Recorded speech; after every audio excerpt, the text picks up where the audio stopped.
This would have been my front door here. Oh, this is your entire house. This is the house, yep. I'm back in Sanford again. It's been 2 weeks since my last video. We do have US 10 open over here in this direction, 1 lane in each direction.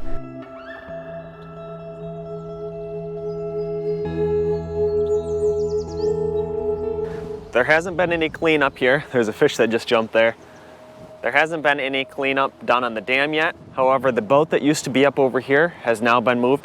Hopefully you can hear me pretty good. It is really windy out today. It's kind of an overcast, rainy day. I do want to say thank you to my new subscribers and my new Patreons though. My new Patreons are Steve, Jennifer, and Potter People. Thank you for all the support you've given me. It really helps a lot. I do also want to mention that I did set up a P.O. box. There was a few people that wanted to send me stuff in the mail. So the address for that is in the description down below, and I'll also post it up here on the screen. So if you want to send me anything, that's where you can go to send it. And also please keep sharing and liking these videos, as well as subscribe to my channel. It definitely helps a lot, especially sharing these videos. It makes sure that people are still out there seeing what is happening here in Sanford and Edenville. Some people were asking me what else I'm going to have on this channel. I am going to continue to document disasters in Michigan, as well as the big news that is happening here and around the country, around the world. I will post those all on this channel.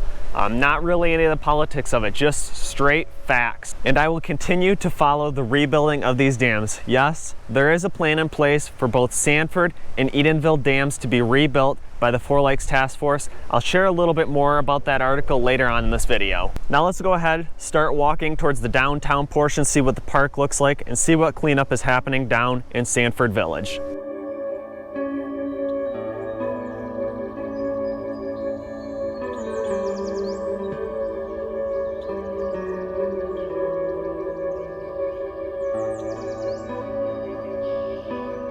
There's actually quite a few ducks swimming around in here in this area.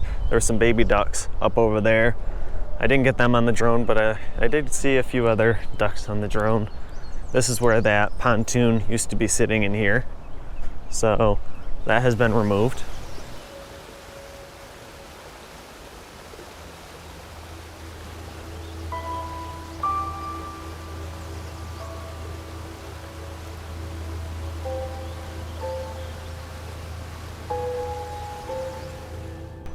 And here on the top side of the dam, they're actually putting up a few rails, it looks like, and shoring up that seawall with a little bit of sand.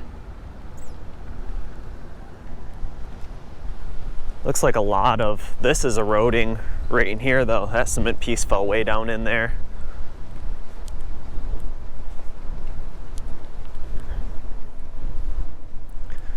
And they have these gates open to where they used to make the hydroelectric power.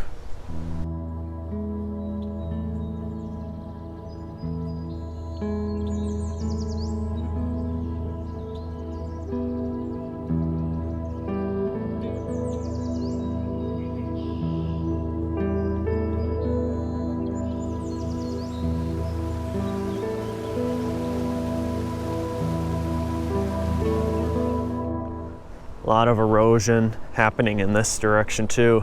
Just in the last couple weeks, a lot of erosion happening.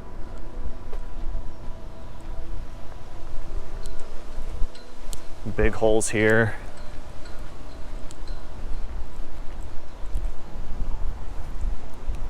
Head on down here to the park. Looks like there is a lot of the sand being swept up off all the asphalt.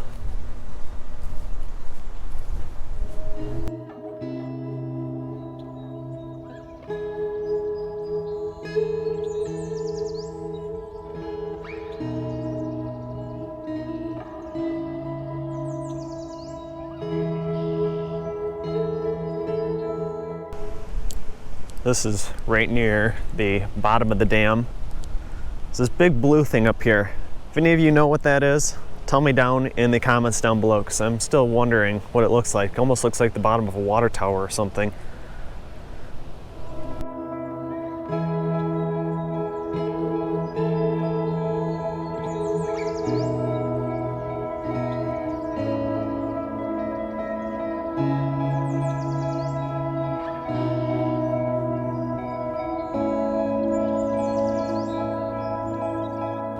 That area over there where the water's coming through keeps getting narrower and a lot more erosion occurring there. Little water coming in from the bank here. Bottom of the dam's over there. Still a little bit of water coming through in that direction as well.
And right here, you can just see the bottom of that emergency spillway.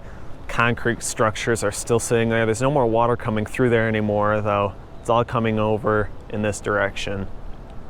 Of course, there's still the swim buoy here saying, looks like it says no wake. I don't think it's a swim buoy, just no wake. Picnic tables are still here that are chained to the trellis. Never noticed the sign. No fish cleaning, no fish in barrels. Well, the barrels got swept away a long time ago. Some bleachers over here. Used to be by the baseball fields. You can't even tell this is baseball fields here. Literally right here used to be the baseball fields. You can still see the signs. You can see it a little bit easier on my drone video where you can actually see some of the grass coming through on one of the baseball fields over there in that direction.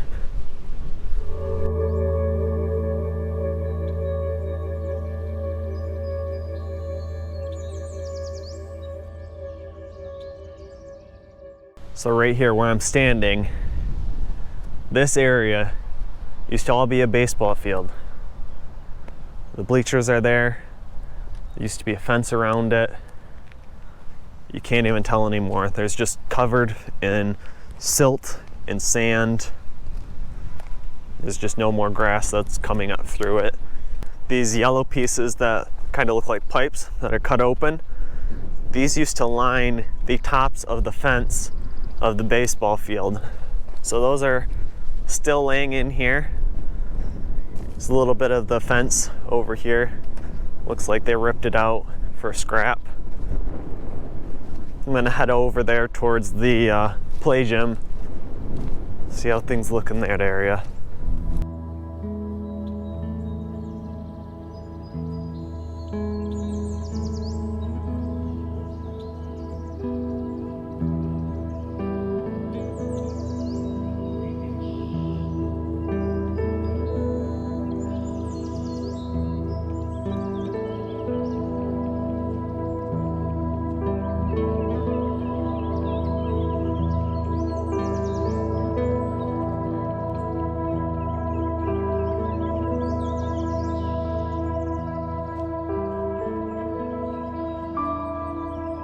Play gym looks like it held up pretty well. A little bit of brush shoved in it, but it doesn't look like too much of it even washed away. Well, this looks like a teeter-totter buried underneath the sand. And I don't notice any smell here today. It is a little bit windier, but I'm thinking a lot of that silt and sand has dried up now, so there isn't a smell any longer. Here's the baseball field. You can actually see where the plates used to be and home plate. The geese were all over it, eating what little grass there is left on it. Stands over there. This used to be the dugout. That's collapsed. The flag's still flying though.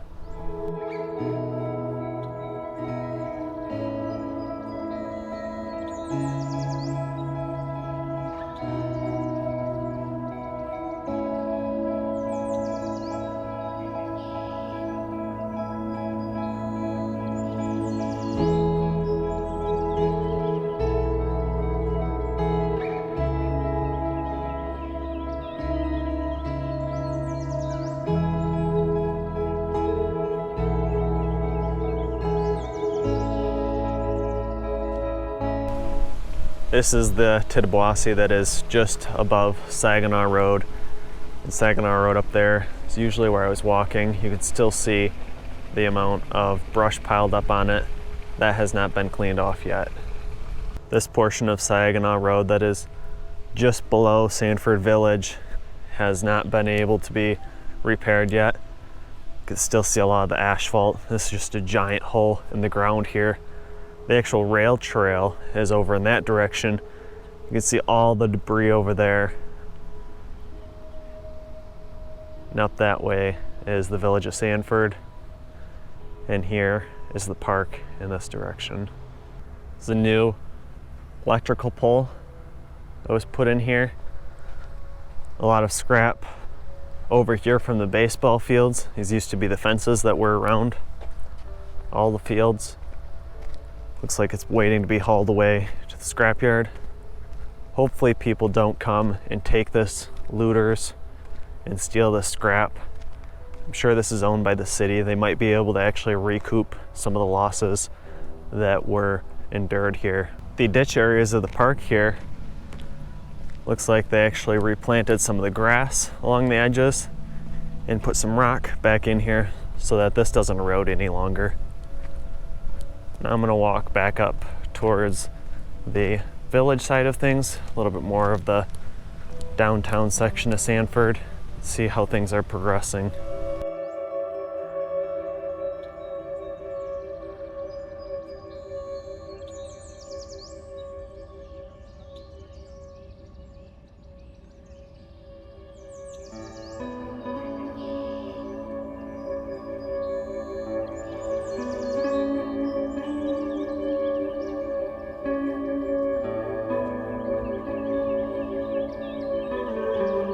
The pontoon boat in my last video used to be sitting right here on this slab.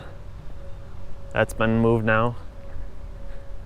And up here in this direction, there's been a few houses that have been taken down. There's one way down there at the end of the street that is still waiting to be cleaned up.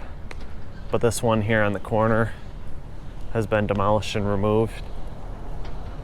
This one on this corner though, that's been slid off the foundation, is still standing there though. So they must be able to save it somehow, maybe move it back onto that foundation instead of tearing it down.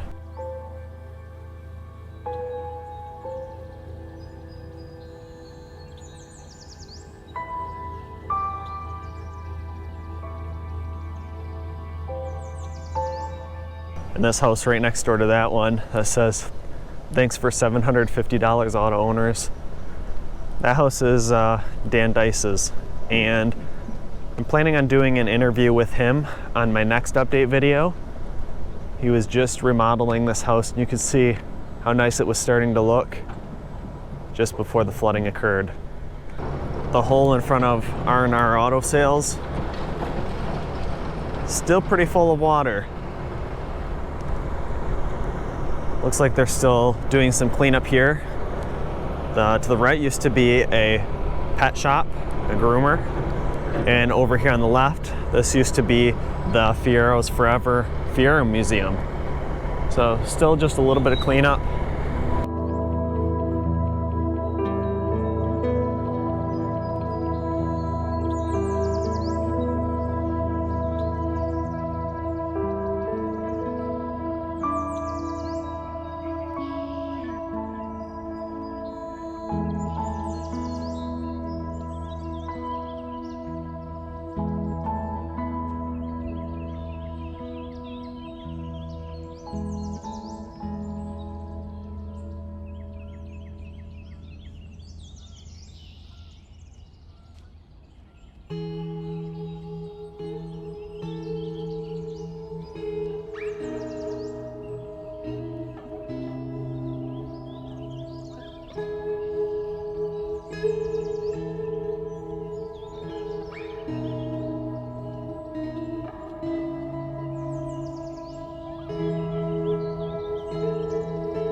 They're making pretty good progress in the corner of this building. That foundation used to be completely gone. Now they've almost got it completely repaired. You can see there's a little bit of separation right there. The hardware is over here on this side. Looks like things are still boarded up. A lot of buildings have the windows out of them yet, probably just airing them out, making sure everything's dry before a lot of the drywall and insulation goes back in these. And this car up here beneath the Sanford sign is a Fiero. If you catch my last interview and the last update video with Tim Evans, he used to be the owner of the Fiero's Forever Museum. He talked a little bit about this car. Still sitting here. They do have a tarp on it now though. It's out of the elements a little bit. Here's the pizza place. Looks like they're making some good progress. They got new studs all along on the walls. Looks like it's ready for some insulation and to be drywalled. It's nice and dry in here now. Actually looks like the particle board subfloor they were able to salvage. I don't see it peeling up at all.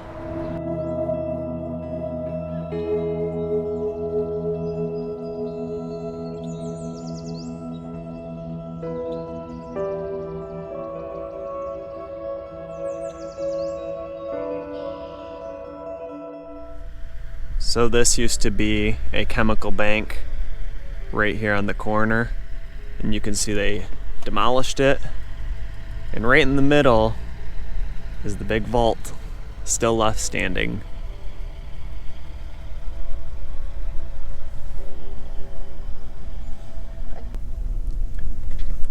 This area used to be all neighborhoods.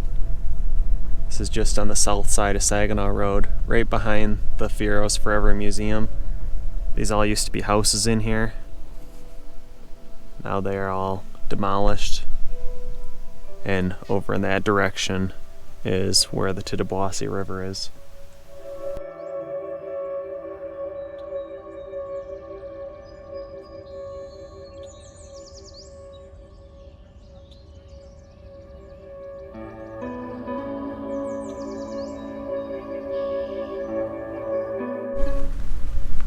It's another house here that's completely off of its foundation, slid over against these trees.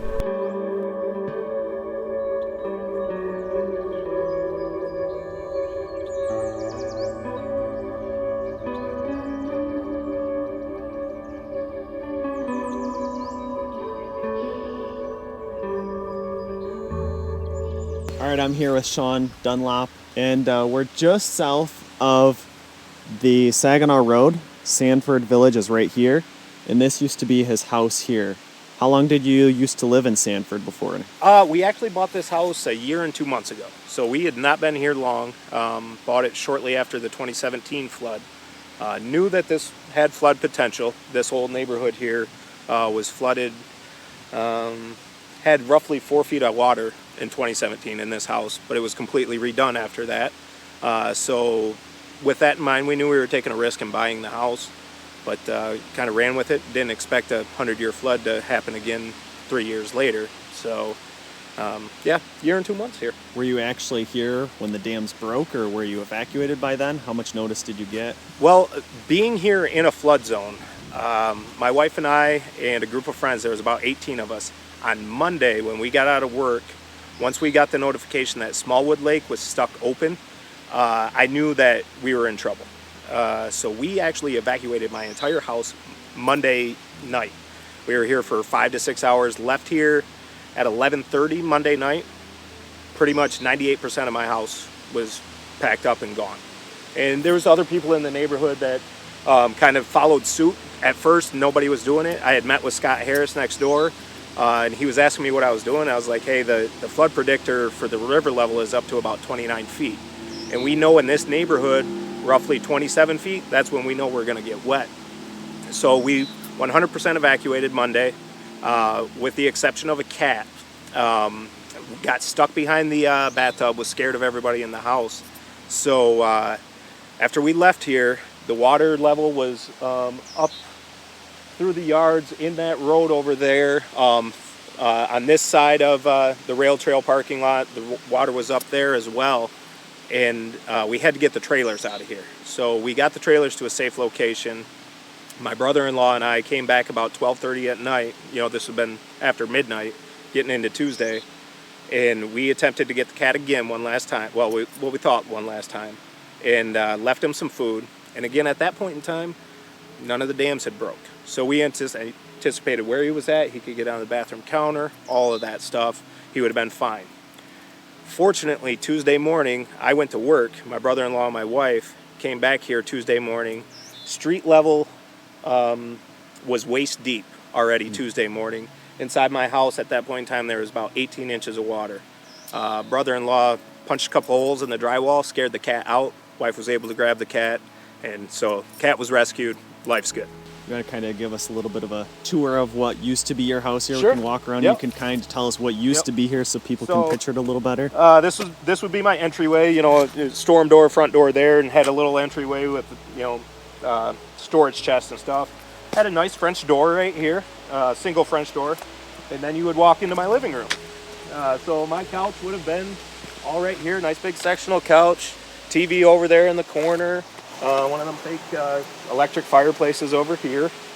And then you would walk in from here, right about where this pipe is, would be the archway to go into my kitchen and dining room, which, like I said, this house was redone in 2017 after the flood.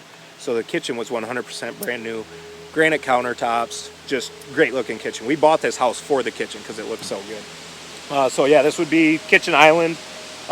Stove would be over there, kitchen sink. Wrap around, and then my fridge would be roughly right around here. Then you would step up. There was a slight two-step elevation up into my bathroom. So, you know, toilet, shower, washer and dryer was in the bathroom. Then you go down the hallway, master bedrooms here, had a couple spare bedrooms here. And then this back section here was like a fully insulated sun porch, if you want to say. You know, it was heated and everything. That was my wife's craft room. She's really into crafting, makes t-shirts, all this stuff, and signs, and you know, that's her hobby. This was her she shed, if you will. Mm-hmm. So then we would entryway or exit to go out to the backyard. Right here in this mud pit, there was a shed there. These two bushes or lilac bushes here, that was basically the entrance into my shed to go back there.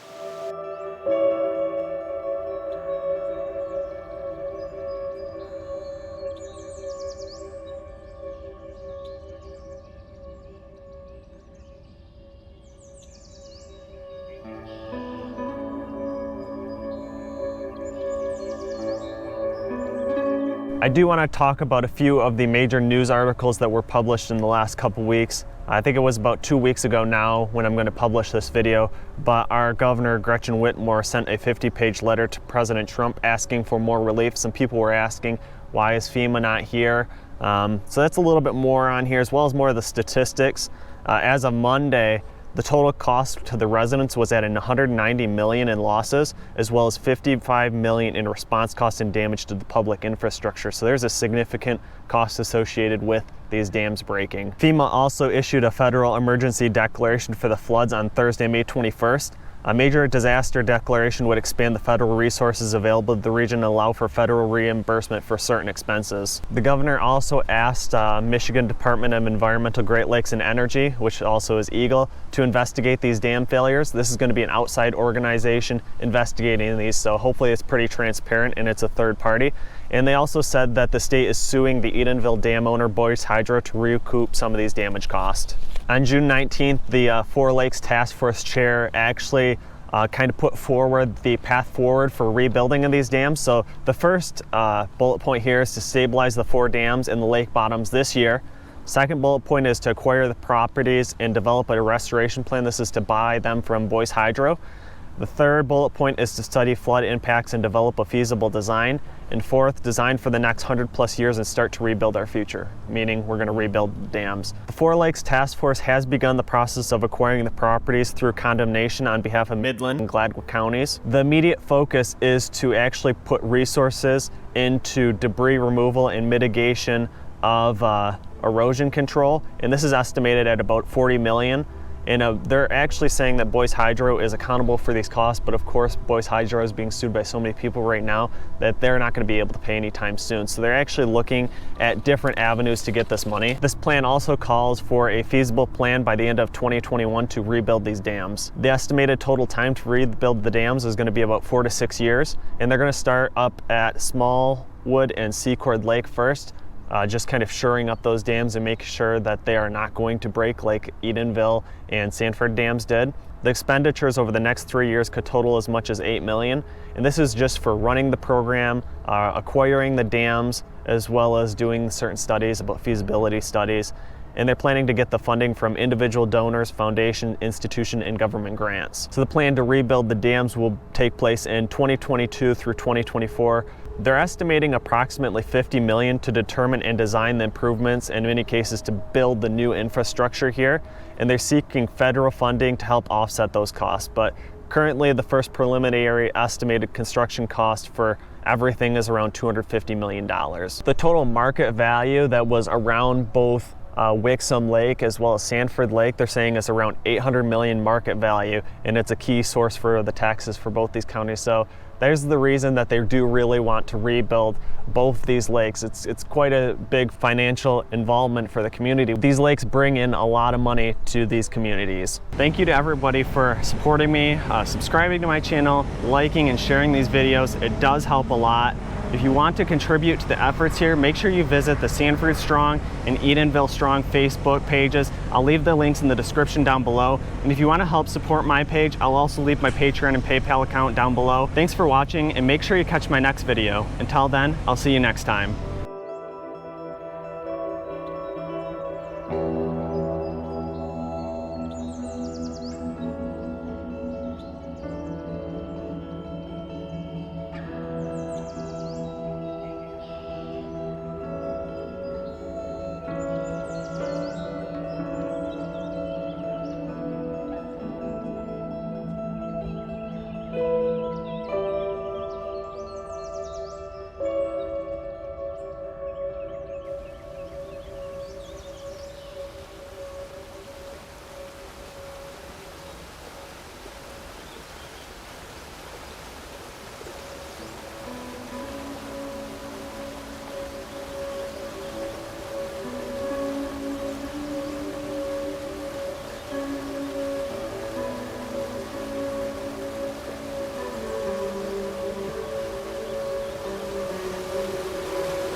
Thanks for watching, and make sure you hit the thumbs up button if you enjoyed this video. Also make sure you subscribe so you don't miss the next videos I will be posting, and leave your questions, comments, and suggestions below.